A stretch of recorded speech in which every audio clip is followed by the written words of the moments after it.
माननीय सदस्य अपना आसन ग्रहण करें।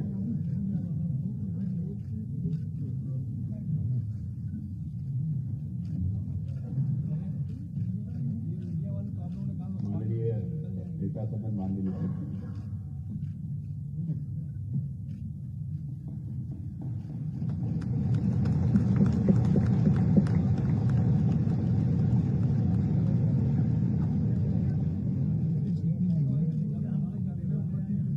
अध्यक्ष जी, 18वीं विधानसभा के अध्यक्ष के रूप में सर्वानुमति से आपके चयन के लिए मैं पूरे सदन की ओर से आपका अभिनंदन करता हूं और आपको बधाई देता हूं।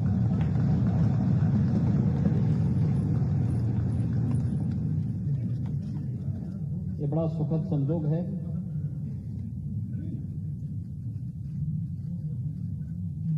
कि आपसे पहले 17 महानुभावों ने इस पद को सुशोभित किया और आप 18वें अध्यक्ष के रूप में देश के सबसे बड़े राज्य के विधानसभा के अध्यक्ष के रूप में आज इस पद पर आसीन हुए हैं।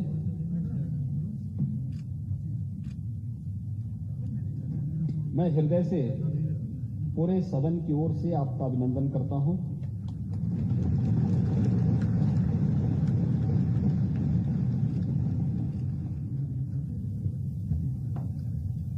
हमारे शास्त्र हमें एक बात के लिए प्रेरणा देते हैं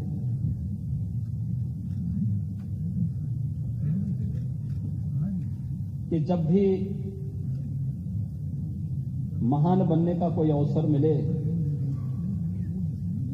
तो हमें इस अवसर से वंचित नहीं होना चाहिए। तैत्तिरीय उपनिषद ने भी कहा है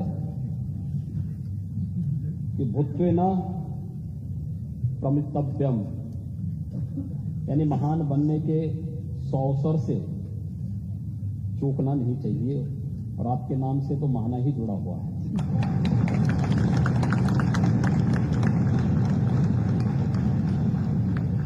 स्वाभाविक रूप से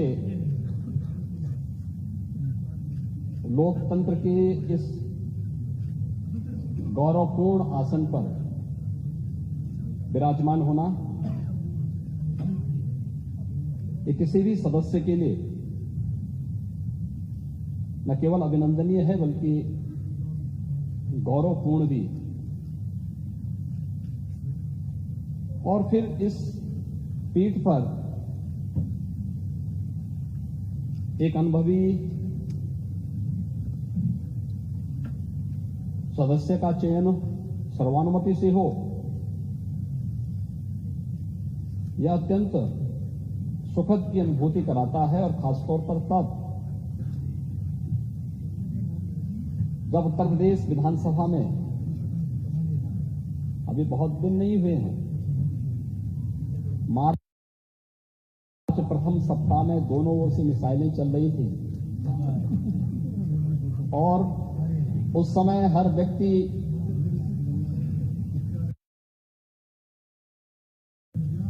एक दूसरे के हमलों से झुलसने से बचने के लिए अपने अपने स्तर पर प्रयास कर रहा था।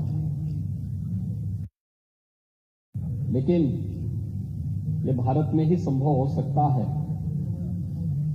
और भारत में भी उत्तर प्रदेश में ही कि राजनीतिक मतभेद भले ही कितने क्यों न हो, लेकिन लोकतंत्र को पुष्ट करने के लिए सर्वानुमति का रास्ता अपनाने और लोकतंत्र की गरिमा को और उसकी मर्यादा को बनाए रखने के लिए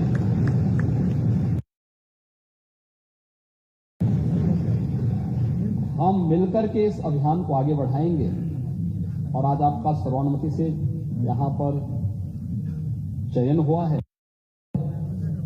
ये सचमुच भारत की उन मजबूत लोकतांत्रिक परंपराओं को और भी मजबूत करता है और भी पुष्ट करता है। मैं इसके लिए सत्ता पक्ष और विपक्ष से जुड़े हुए अपने सभी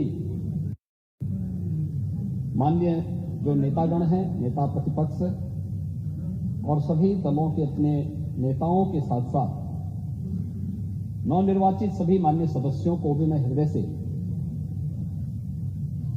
उनके चुनाव के लिए और आपके चुनाव के लिए भी मैं उन सबका हृदय से अभिनंदन भी करता हूं और धन्यवाद भी देता हूं।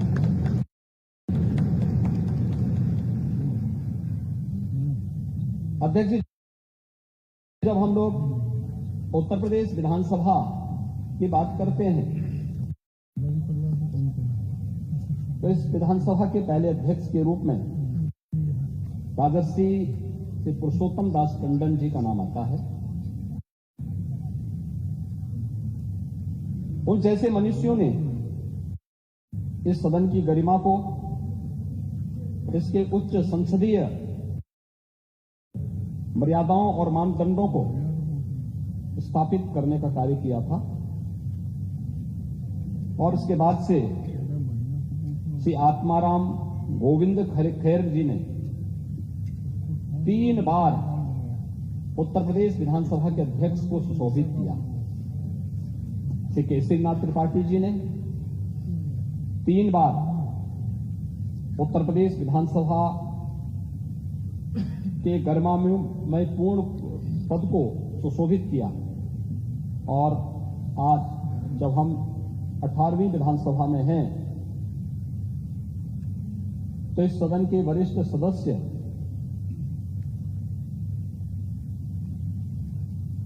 श्री माता प्रसाद पांडे जी ने भी 2 बार विधानसभा अध्यक्ष के पद को सुशोभित किया है। आज भी इस सदन के माननीय सदस्य चुने गए हैं।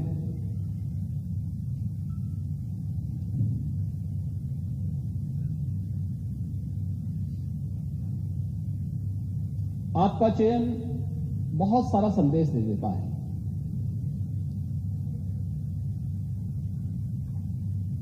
ये संदेश अध्यक्ष पद जैसे गरिमामय पद के लिए तो है ही, हमारी लोकतांत्रिक परंपराओं को पुष्ट और मजबूत करने की दृष्टि से भी महत्वपूर्ण है और उससे भी महत्वपूर्ण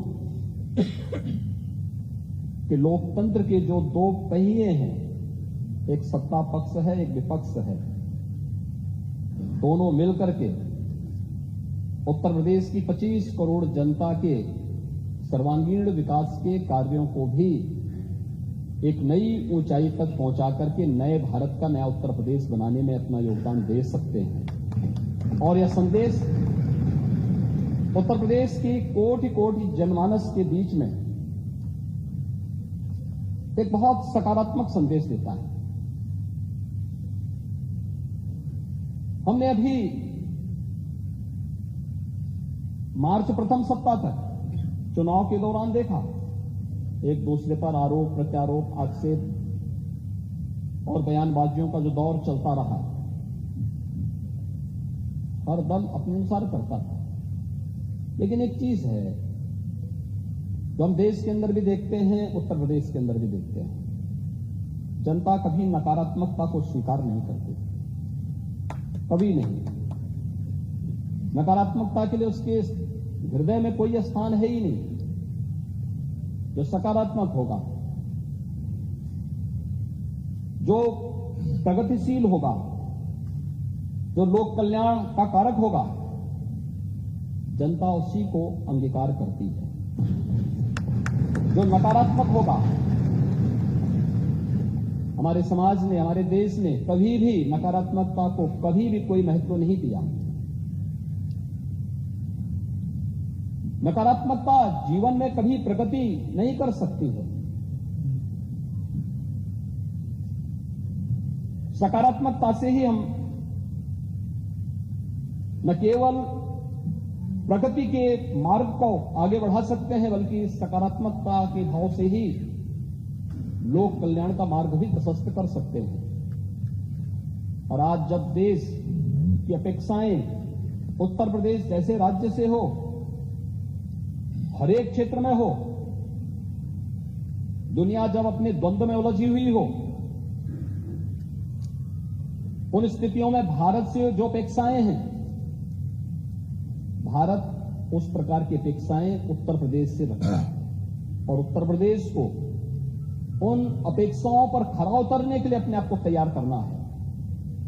और लोकतांत्रिक व्यवस्था में जब सत्ता पक्ष और विपक्ष मिलकर के एक साथ मिलकर के इस अभियान का सहभागी बनता है तो एक और एक दो नहीं होता है, बल्कि वह मिलकर के 11 की ताकत बनकर के मजबूती के साथ लोकतंत्र की इस व्यवस्था को न केवल पुष्ट करता है बल्कि इसे और भी मजबूती के साथ आगे बढ़ाने का कार्य करता है।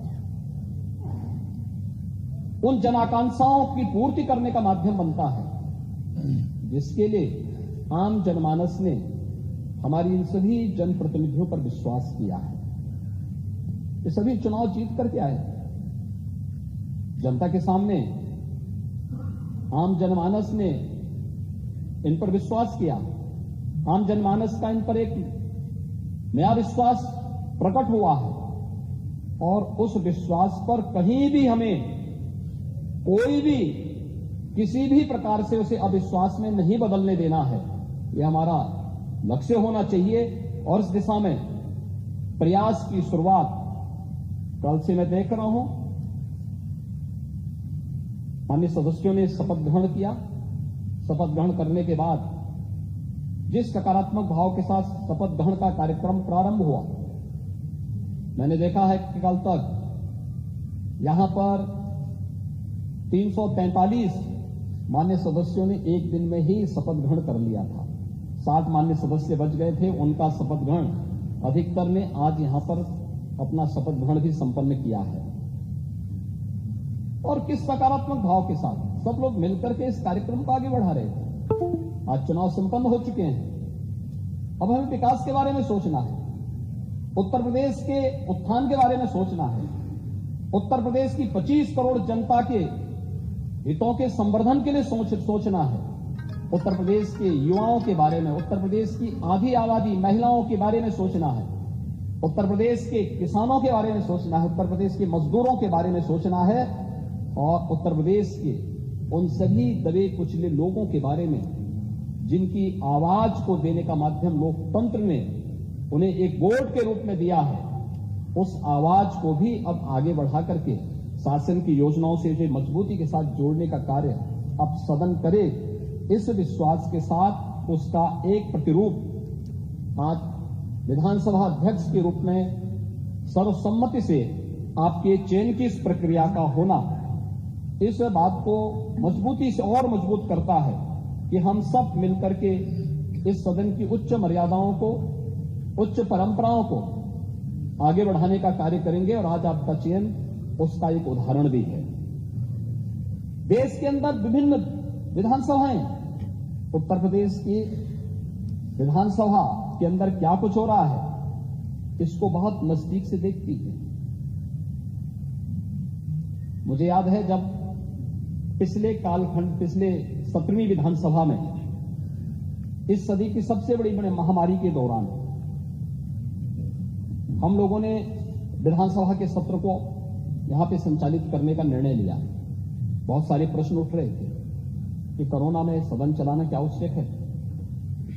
हम लोगों ने कहा देखिए संवैधानिक बाध्यताएं हैं और विधायी कुछ कार्य संपन्न होने आवश्यक है, इस दृष्टि से हम लोग उसकी कोई व्यवस्था देने जा रहे हैं। हम लोगों का सत्र बहुत संक्षिप्त सत्र था, लेकिन सत्र कैसे हमने संचालित किया है, विभिन्न राज्यों से मेरे पास फोन आते थे कि कैसे आपने सदन का संचालन किया, कैसे इस कार्यक्रम को आगे बढ़ाया। और 17वीं विधानसभा तो इस मामले में बहुत रिच रही है कि उसने बहुत सारे ऐसे कार्य किए जो वास्तव में कार्यकाल 17वीं विधानसभा में सरकार को भी, माननीय सदस्यों को भी 3 वर्ष का ही कार्यकाल का एक अवसर प्राप्त हुआ था।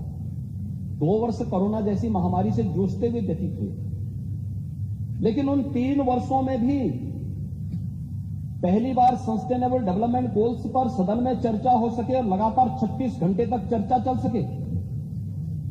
शिक्षा के क्षेत्र में, स्वास्थ्य के क्षेत्र में, गरीबी उन्मूलन के क्षेत्र में, अन्नदाता किसानों के लिए, पर्यावरण के लिए कैसे हम उस विकास की प्रक्रिया को सतत बढ़ाने के लिए कार्य कर सकेंगे, इस पर चर्चा होती। इस पर इसी सदन में राष्ट्रपिता महात्मा गांधी की 150वीं जन्म जयंती के अवसर पर लगातार 36 घंटे तक हमारे सदन का चलना माननीय सदस्यों के मन में आम जनमानस के प्रति बसी व भावना को प्रदर्शित करने का एक माध्यम बना था। उसने देश के अंदर एक बहुत सकारात्मक संदेश दिया। मेरे पास तमाम संस्थाओं की ओर से इस बारे में संपर्क किया गया, कैसे इस कार्यक्रम को चलाया गया, क्या गोल्स निर्धारित हुए हैं, सरकार ने उस गोल्स को अचीव करने के लिए अपने आगे की रोड मैप क्या तैयार किया है।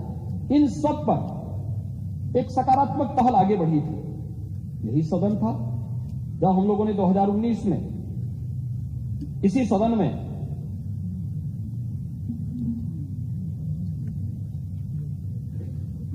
छब्बीस नवंबर 2019 को संविधान को अंगीकार करने के दिवस को, उसकी 70वीं वर्षगांठ पर एक विशेष सत्र का आयोजन संविधान से संबंधित और बाबा साहब भीमराव अंबेडकर के प्रति श्रद्धा और सम्मान का भाव व्यक्त करते हुए इस अवसर पर एक विशेष सत्र हम लोगों ने आयोजित किया था। और तीसरा विशेष सत्र भी आयोजित हुआ था जब 31 दिसंबर 2019 को संविधान के 126वें संशोधन विधेयक के समर्थन के लिए हम लोगों ने एक विशेष सत्र यहां पर आयोजित किया था, जो अनुसूचित जाति जनजाति से संबंधित, उनके हितों से संबंधित एक विशेष सत्र आयोजित किया गया था। 2020 के प्रारंभ में 7वें राष्ट्रमंडल संसदीय संघ भारत परिक्षेत्र का एक ऐतिहासिक सम्मेलन भी यहां पर आयोजित हुआ था। श्री हृदय नारायण दीक्षित जी के मार्गदर्शन में, उनके नेतृत्व में 17वीं विधानसभा ने जिस गरिमामयी तरीके से सत्र के संचालन को उन्होंने अपनी विद्वता से, अपने सार्वजनिक जीवन के अनुभव से आगे बढ़ाने का कार्य किया था, अत्यंत अभिनंदनीय रहा।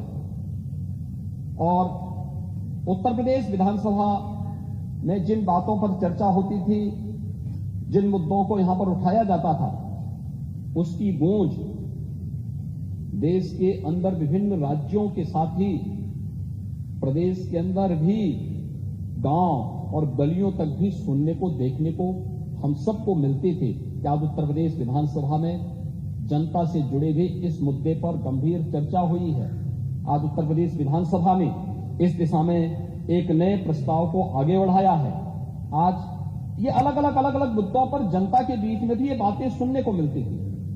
वह एक बहुत सकारात्मक भाव होता है। मुझे लगता है कि जब जनता अपनी विधायी संस्था को एक विश्वास के रूप में देखती है, तो हम मान करके चलें कि लोकतंत्र के प्रति आम जनमानस के विश्वास को प्रकटीकरण करने का सबसे अच्छा माध्यम होता है। और लोकतंत्र के प्रति आम जनमानस का विश्वास लोकतंत्र को सबसे ज्यादा मजबूती दे सकता है, और उस मजबूती का आधार हमें इस सदन को बनाना ही होगा। इस देश से आज आपका चयन हुआ है। हम सब जानते हैं आप लगातार 8वीं बार उत्तर प्रदेश विधानसभा के सदस्य चुने गए हैं। आपके पास सार्वजनिक जीवन का एक लंबा अनुभव है। कानपुर जैसे औद्योगिक क्षेत्र में मां गंगा के तट पर बसे हुए इस औद्योगिक नगर में जमीन से जुड़े हुए आम कार्यकर्ता के रूप में कार्य करते हुए, बूथ स्तर के कार्यकर्ता के रूप में, मंडल अध्यक्ष के रूप में कार्यकर्ता के रूप में, शिक्षा और सेवा के क्षेत्र में कार्य करने वाले संगठनों के पदाधिकारी और एक सामान्य कार्यकर्ता के रूप में कार्य करते हुए आपने एक लंबे समय तक जहां उस फील्ड में काम किया, वहीं 8 बार से कानपुर महानगर से विधायक के रूप में आपका चयन आज इस सदन में होता रहा है। आपने विभिन्न सरकारों में भी अलग अलग मंत्री पद का दायित्वों का निर्वहन किया। और कुशलतापूर्वक अपने नेतृत्व क्षमता का, अपनी प्रशासनिक क्षमता का, अपनी आम जनमानस के प्रति अपनी संवेदनाओं को प्रदर्शित भी किया है। वह आपके द्वारा लिए गए निर्णयों के आधार पर, आपके द्वारा किए गए कार्यों के माध्यम से बार बार एक सदस्य का एक क्षेत्र से चुनाव जाना, यह और वह भी तब जब दुर्भाग्य से जातिवाद की, उस राजनीति की उस आंधी में एक व्यक्ति जिसकी अपनी कोई जाति न हो, जिसकी अपनी जातीय पहचान न हो, जिसने अपने जन्म के साथ ही पैतृक रूप से महाना शब्द जोड़ करके अपने को ये कहा कि भैया हम तो सेवा करते करते महान हैं, इसलिए हम लोग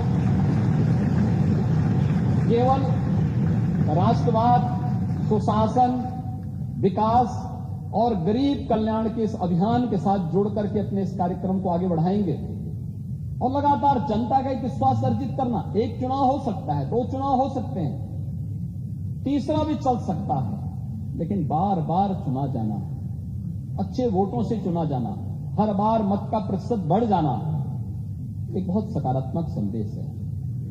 और पिछली सरकार में मुझे उस सरकार को भी नेतृत्व देने का सौभाग्य प्राप्त हुआ था। उस सरकार में औद्योगिक विकास मंत्री के रूप में जो कार्य किया, उत्तर प्रदेश के इतिहास में पहली बार उत्तर प्रदेश के अंदर 3,60,000 करोड़ रुपए से अधिक की निवेश के प्रस्ताव और जमीनी शासन पर उतारने का कार्य करना था। लाखों नौजवानों को नौकरी और रोजगार के साथ जोड़ने, उनके जीवन को उज्जवल भविष्य की ओर अग्रसर करने में जो योगदान दिया गया, कानपुर के विकास के साथ साथ उत्तर प्रदेश के समग्र विकास के लिए जो सकारात्मक भूमिका आपकी थी, डिफेंस कॉरिडोर आदरणीय प्रधानमंत्री जी की मंशा के अनुरूप उत्तर प्रदेश के अंदर स्थापित हो और इसके लिए 6 नोड पर कार्य तेजी से हो। उत्तर प्रदेश के अंदर एक्सप्रेस वे का एक संजाल बिछे और उत्तर प्रदेश अपने इंफ्रास्ट्रक्चर के लिए देश के अंदर एक नई पहचान के साथ उभरे। ये भी उत्तर प्रदेश ने औद्योगिक विकास मंत्री के रूप में जब आपने इस पद को सुशोभित किया, ये सभी कार्य उत्तर प्रदेश की जनमानस में होते हुए देखे हैं। और स्वाभाविक रूप से आपने मेरी टीम के एक महत्वपूर्ण स्तंभ के रूप में कार्य करते हुए इन कार्यक्रमों को आगे बढ़ाने का कार्य किया। आज आप उत्तर प्रदेश विधानसभा के अध्यक्ष के रूप में आपका यहां पर सर्वसम्मति से चयन हुआ है। मैं इसके लिए आपको हृदय से अभिनंदन करता हूं, आपको हृदय से बधाई देता हूं और अपनी शुभकामनाएं भी देता हूं। आपका चयन ऐसे समय में हुआ है जब यह देश आजादी का अमृत महोत्सव मना रहा है। यह आजादी का अमृत काल है। अमृत काल के लिए प्रधानमंत्री जी ने आगामी 25 वर्षों के लिए कुछ लक्ष्य निर्धारित किए हैं देश के अंदर। और देश के लिए जब कोई लक्ष्य निर्धारित हो तो देश की सबसे बड़ी आबादी के राज्य के लिए तो उन लक्ष्यों को प्राप्त करना और भी महत्वपूर्ण हो जाता है। क्योंकि अगर भारत को समयबद्ध ढंग से उन लक्ष्यों को प्राप्त करना है तो उसमें अग्रणी भूमिका के रूप में उत्तर प्रदेश को आना ही होगा। उत्तर प्रदेश की सबसे बड़ी भूमिका होनी ही चाहिए, क्योंकि सबसे बड़ी आबादी का राज्य है। 25 करोड़ की आबादी देश के अंदर अन्य किसी भी राज्य को हम देखेंगे तो उसकी आबादी उत्तर प्रदेश की आधी से कम ही है। और जब हम लोग देश की बात करते हैं तो इसकी शुरुआत उत्तर प्रदेश से होनी चाहिए। और अमृत काल में आप उत्तर प्रदेश के विधानसभा के अध्यक्ष बने हैं, यह अत्यंत सौभाग्य का क्षण है और इसके लिए मैं आपको हृदय से बधाई देता हूं।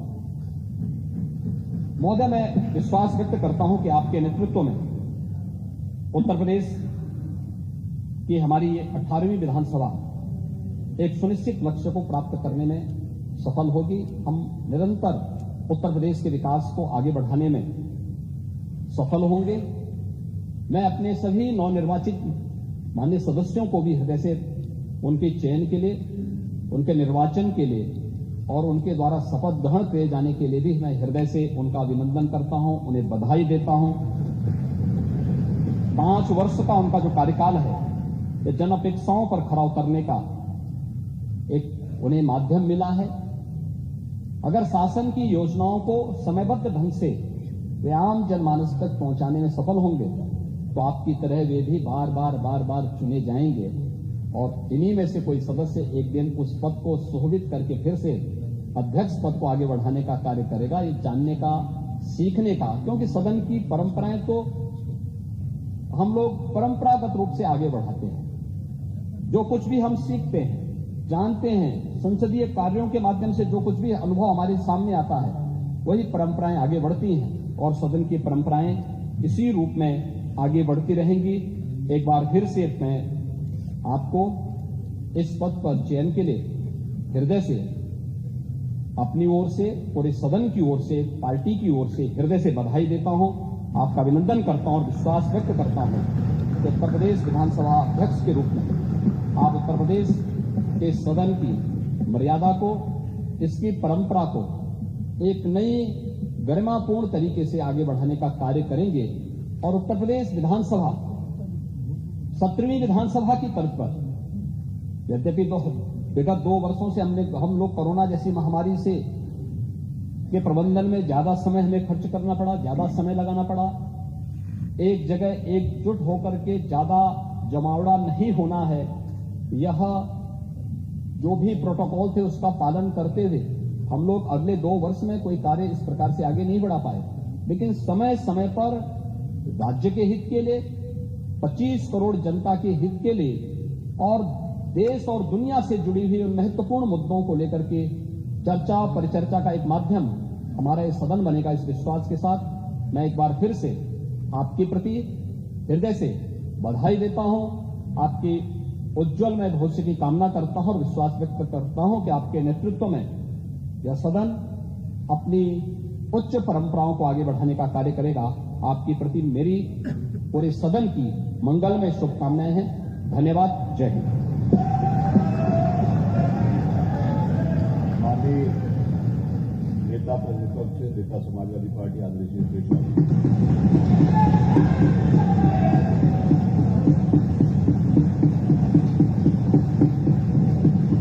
आदरणीय अध्यक्ष जी, भारत के सबसे बड़े प्रदेश के उस विधानसभा